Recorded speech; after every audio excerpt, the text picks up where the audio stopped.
com o grupo, de acordo com o momento. Um conflito entre sociedades mais complexo poderia ser resolvido com um procedimento de arbitragem internacional que asseguraria a cada comunidade a felicidade compatível com a felicidade da outra comunidade. Ou seja, como não é possível nem tudo fazer, nem tudo ter ao mesmo tempo, deve-se escolher a melhor combinação de possibilidades, o que necessariamente exclui um certo número de possibilidades desejáveis. Você não pode tudo. A abertura está aí, existe a possibilidade, você escolhe uma ou outra. Você não pode ser tudo, não pode fazer tudo. Essa escolha, afirma o Bank, pode ser orientada por um critério bastante preciso. Aí, lá 20 anos de novo, a conformidade da decisão com a natureza. Na visão aristotélica, a felicidade consiste para o homem em atualizar as suas potencialidades do que há de mais próprio na sua natureza, saber a sua razão. Aí ele fala em parênteses, se é verdade que o homem é um animal racional. Ora, a virtude é a disposição que permite usar da melhor forma uma faculdade. Assim, a excelência da razão no plano individual é a virtude intelectual. E se tornará uma virtude ética quando se tratar da regulação das paixões, né? As paixões, os desejos. Né? Já Freud esclareceu que o homem é um ser desejante. Né? Mas é preciso também dar medida a essas paixões, esses desejos, senão não dá. Então, a convivência social não é possível se você der razão a todas as suas paixões. Então, é isso já desde lá dos modernos, né? Hobbes, Locke, né? Mesmo Rousseau, mostrando que na convivência, para a convivência e sociedade, você abdica mão de uma certa liberdade. Então, não existe liberdade absoluta, como não existe bem absoluto. Então, a felicidade, deixa eu seguir aqui só um pedacinho. Então, as virtudes são as qualidades cuja posse permite o homem agir de maneira a alcançar a felicidade e cuja falta o impede de alcançar esse fim. Isso é a ética aristotélica. Entretanto, para Aristóteles, a virtude não é suficiente para garantir a felicidade. É preciso um cortejo de outros bens, como saúde, integridade física, longevidade suficiente para realizar as virtualidades, boas relações familiares, um círculo pequeno de amigos, algum reconhecimento social. Não precisa ser presidente da República, basta ser cumprimentado se você é um porteiro. Né? Assim, se você é um porteiro, tem uma função, digamos assim, de menos valor intelectual, alguma coisa assim, mas se as pessoas reconhecem o seu valor, e é importante o teu porteiro, é importante o teu feirante, o leiteiro, o patrão, todas essas. Nós não vivemos, os garis, né? Que assim, estão vistos como menores, eles são extremamente importantes. Então a gente deve, o reconhecimento disso já dá dignidade. Né? Então, o reconhecimento social, algum poder e suficiência de riqueza material, etc. Né? Dentre os bens que compõem esse cortejo necessário para acompanhar a virtude e se obter a felicidade, Aristóteles expressa claramente a importância da residência em lugar favorável, que é o bem na categoria de lugar. Isso ele está na Ética Nicômaco, livro 1. Que os médicos, esse bem na categoria de lugar, os médicos hipocráticos chamavam de morada propícia à saúde. Um lar assim inclui, sem dúvida, condições geográficas, climáticas e econômicas favoráveis. A boa cidade, onde se sente em casa, deve-se poder abraçar com o olhar, ou seja, não deve ser muito grande, deve ter uma vila e um campo economicamente complementares e também um clima moral, feito de amizades partilhadas que favoreçam o florescimento da pessoa e o bem viver da comunidade.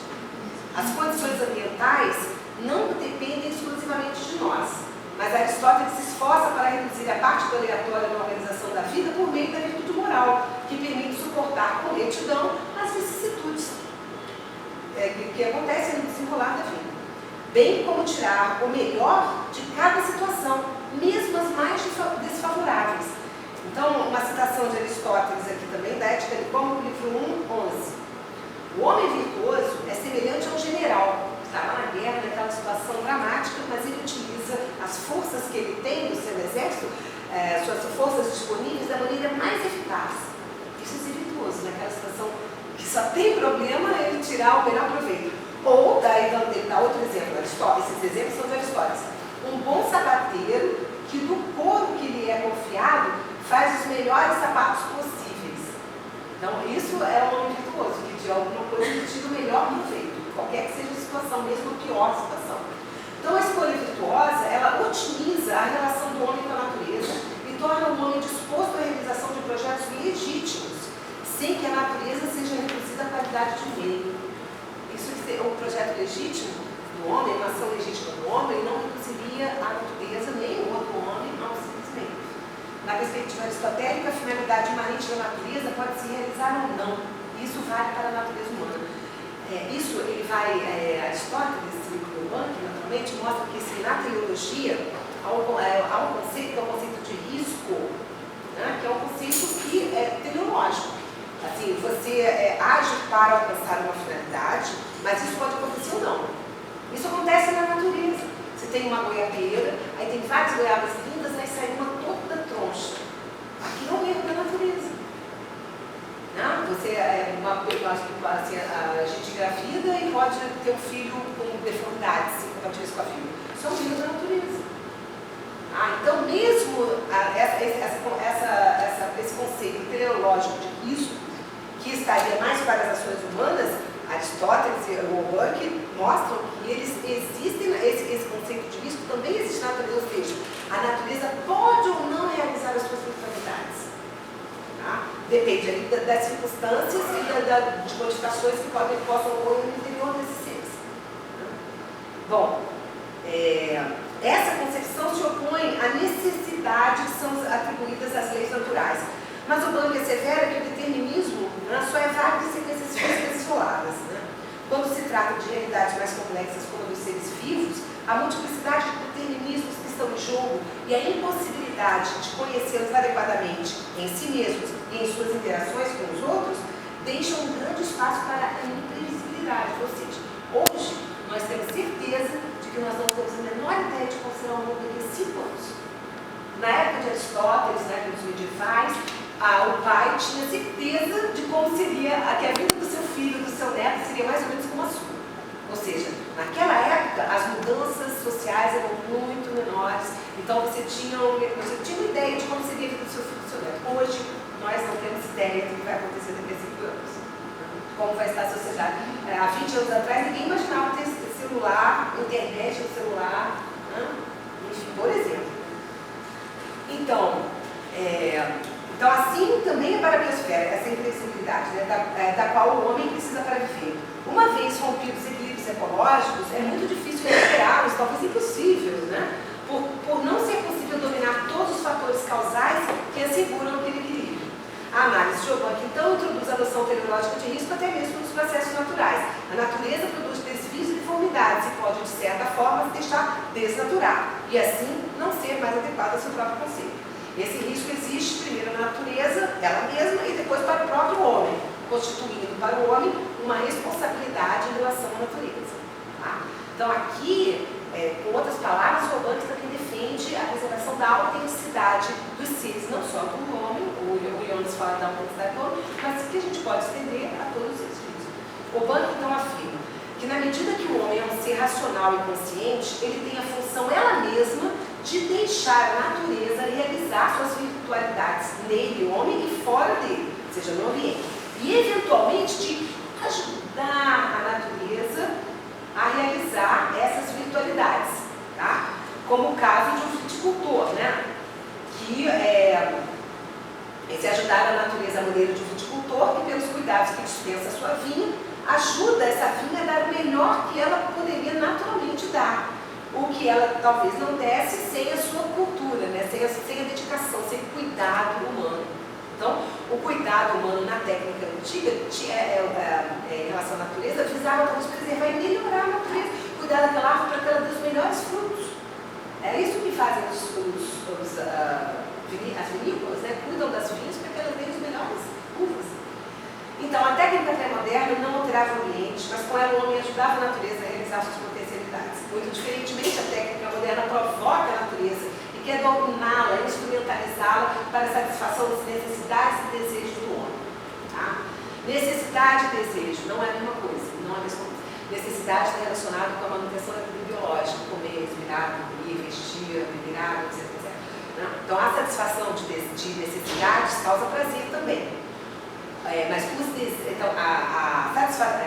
quando você supre uma necessidade, você tem uma satisfação da necessidade. Isso é acompanhado de um sentimento de prazer. O desejo, ele leva ao prazer. Tá? Então, há necessidades e desejos. Por exemplo, o prazer sexual, o desejo sexual, ele não é uma necessidade, porque é possível se viver com saúde longeva, muito longamente, sem nunca ter tido uma intercurso sexual na vida, né? Isso não, mas é o desejo, e proporciona prazer. E nós nos movemos pelos desejos. Né? Talvez esse é o desejo mais forte, porque é um desejo que leva, talvez, inconscientemente à instância da preservação da vida. Né? Então, esse uso da natureza como meio inclui também o uso do próprio homem. A visão aristotélica, remarcando aqui o Obank, a visão aristotélica propõe o Obank que poderia ser um modelo alternativo fundado na complexidade, na singularidade e na autolimitação da natureza, que favoreceria nossa responsabilidade quanto à sua preservação. Assim, nosso eminente professor francês conclui que a virtude mais adequada para realizar a felicidade no mundo frágil, perigoso e mutante é a prudência. A frônesis, que é a virtude deliberativa em relação ao que é útil ou não para a felicidade. A prudência delibera sobre os meios disponíveis em vista da felicidade. O Obank distingue 3 critérios, né, que devem ser atendidos por um bom meio. Ou seja, primeiro, ele deve ser conforme a moralidade, os meios morais são descartados, por definição, excluídos. Esse meio deve ser eficaz e ele não deve ser nocivo.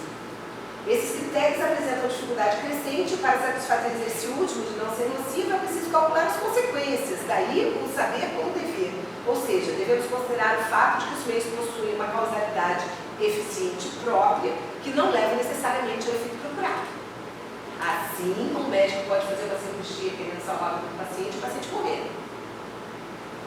Você faz uma revolução querendo trazer felicidade para o homem e a violência dessa revolução pode causar sofrimentos e penúrias